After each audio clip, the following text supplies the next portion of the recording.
Good morning, class. Today we will be doing about numbers and various operations which are done on numbers like addition, subtraction, multiplication and division. So let's first begin with what we have learnt in the lower classes about comparing two numbers. Now, for example, this is a number line which you have already learnt in lower classes, and you know the position of positive, negative and zero with respect to each other. So we all know that as we move towards the right, the numbers keep on becoming bigger and bigger. So definitely 7 is greater than 6 and so on. 0 being the smallest number on the positive side, but being the greatest number on the negative side. So as we move on the negative side, the numbers are becoming smaller and smaller. In other words, as we move away from 0, on the positive side, the numbers are becoming bigger, but on the negative side, the numbers are becoming smaller. So when we have to compare two numbers, if they are both positive, we can be very easily sure that the bigger number is definitely greater than the smaller number. Same thing, comparing with 0 and positive number is always easy because 0 will always be smaller than any positive number. But if you have to compare a negative number and a positive number, again it becomes very easy because a negative number will always be smaller than a positive number. But if you have to compare two negative numbers, let us say -4 and -6, as we go away from 0, we know that -6 becomes smaller than -4 because 4 is closer to 0. Or in other words, on the negative side, the bigger the number, the smaller it will be.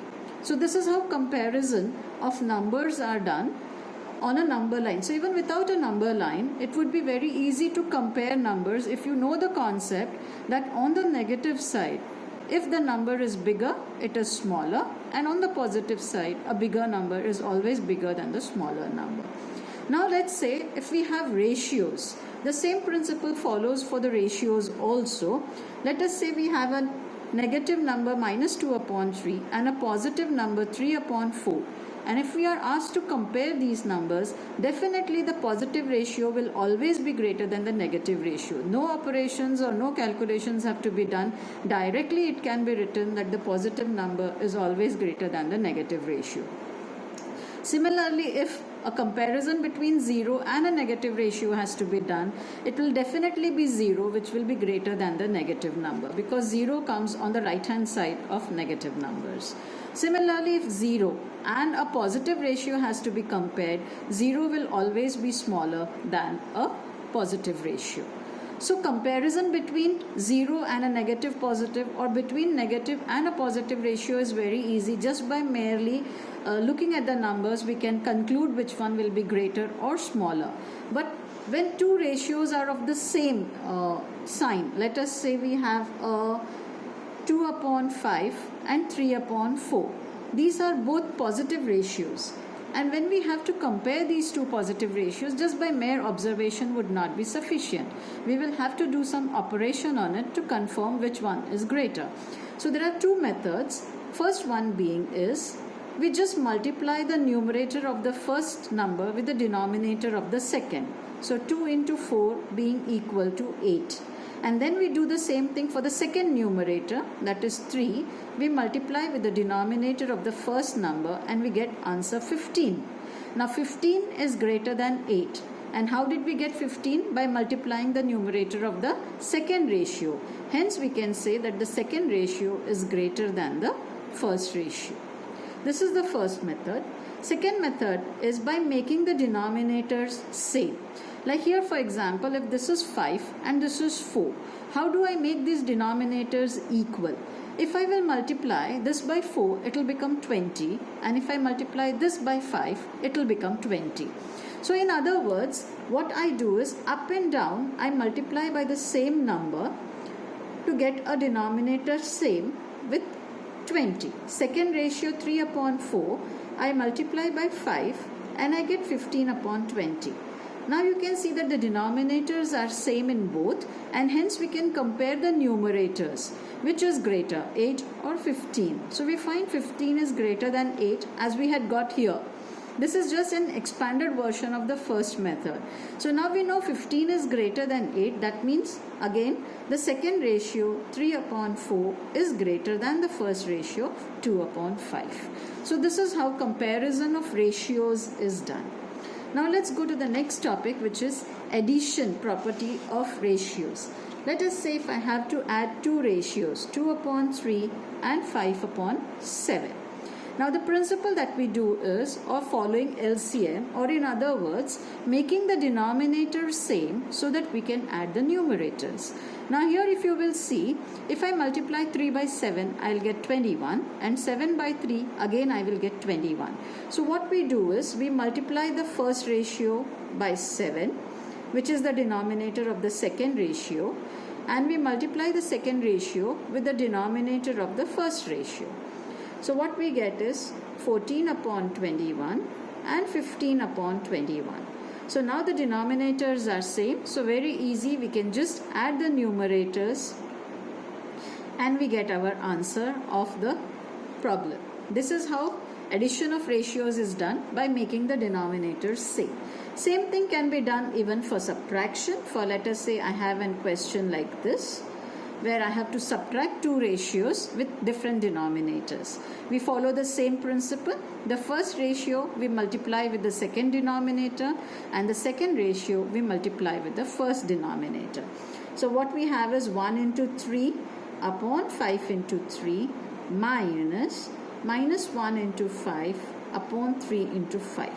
Please remember that whatever multiplication you do should be done for both the numerator as well as for the denominator. Just don't do it once.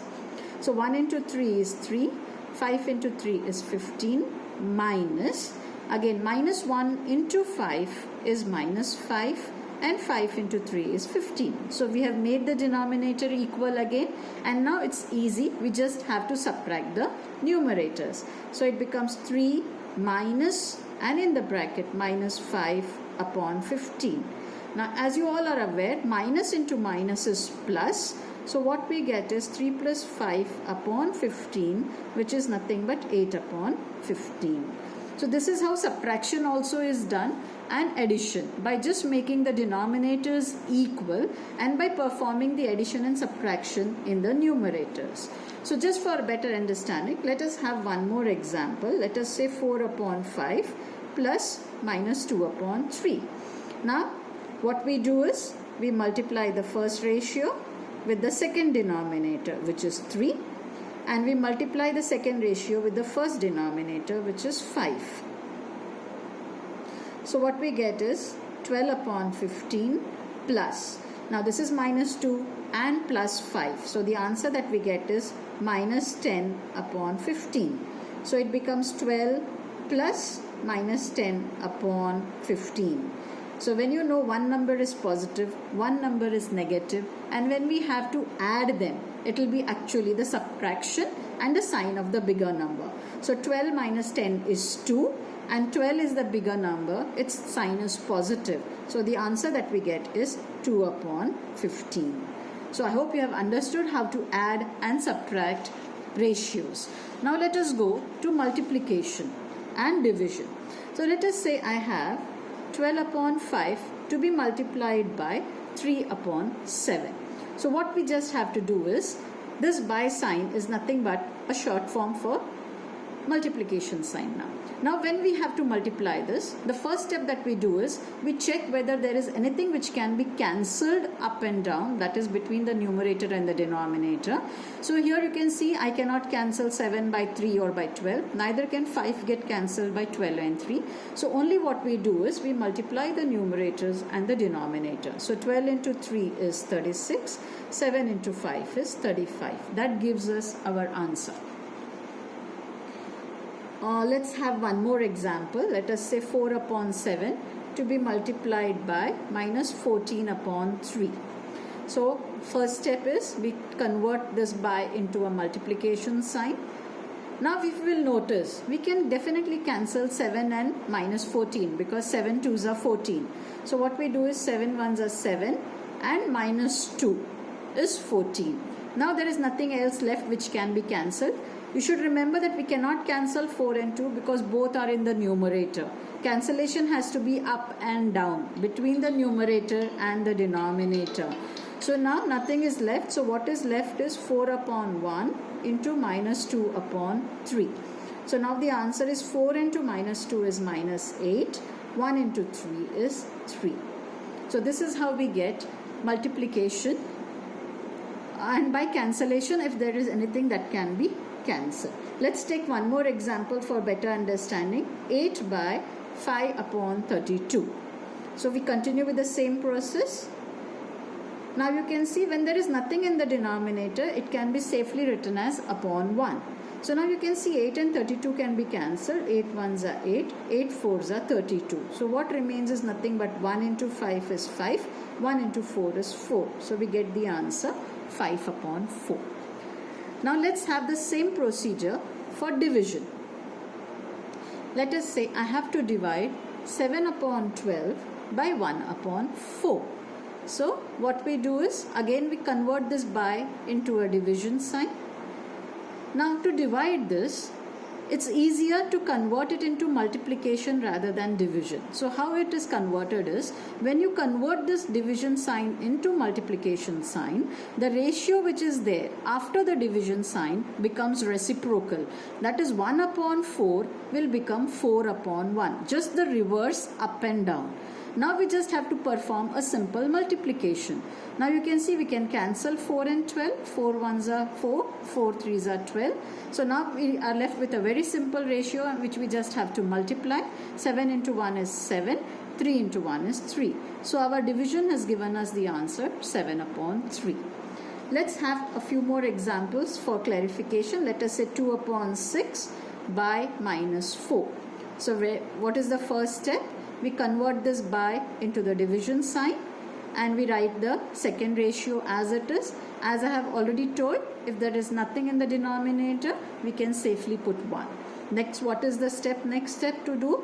This division sign is converted into multiplication sign. Then what happens when we convert this? The second ratio just goes upside down, that is reciprocal of it, 1 upon minus 4.